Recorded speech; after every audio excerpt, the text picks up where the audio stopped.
Faktor-faktor yang mendorong perkembangan revolusi perindustrian di England pada abad ke-18 dan 19 Masihi. Pendahuluan, menjelang abad ke-18 Masihi, tercetus revolusi yang dikenali sebagai revolusi perindustrian di England. Revolusi ini menyebabkan England mengalami perubahan dari sebuah negara pertanian kepada negara berasaskan perindustrian. Perkembangan ini menyebabkan berlaku peningkatan dalam pengeluaran dan pertumbuhan ekonomi yang pesat. Terdapat beberapa faktor yang mendorong perkembangan revolusi perindustrian di England. Faktor utama yang mendorong perkembangan revolusi perindustrian di England adalah perkembangan sistem ekonomi merkantilisme. Sistem ekonomi ini diamalkan secara meluas di England pada abad ke-16 dan 17 Masihi.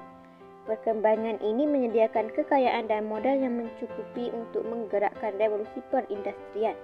Sistem ini menekankan pemberian latihan kemahiran untuk pekerja-pekerja menerusi dasar apprentice. Dasar ini menyediakan ramai tenaga pekerja yang mahir untuk berkhidmat dalam sektor perindustrian. Faktor seterusnya yang mendorong perkembangan revolusi perindustrian di England adalah pertambahan penduduk. Pertambahan penduduk menyebabkan wujud sumber tenaga buruh yang mencukupi untuk bekerja di sektor perkilangan. Bilangan penduduk di England pada tahun 1800 adalah 9 juta orang dan meningkat kepada 32.9 juta orang pada tahun 1900. Pertambahan penduduk yang pesat mewujudkan pasaran bagi barangan keluaran kilang-kilang perindustrian.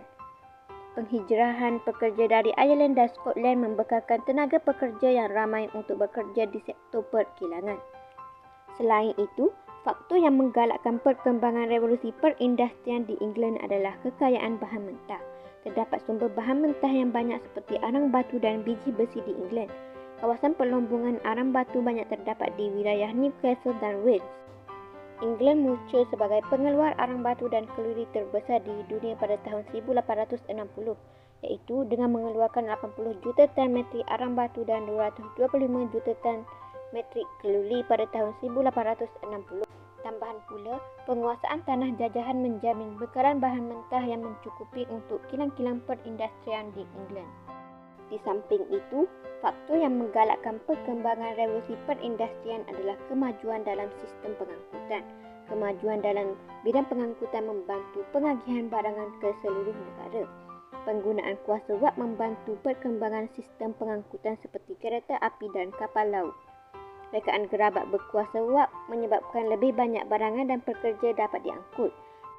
Faktor terakhir yang merangsang perkembangan revolusi perindustrian di England adalah kemajuan dalam sains dan teknologi. Perkembangan pesat dalam bidang sains dan teknologi menyebabkan beberapa rekaan dan ciptaan baru ditemui.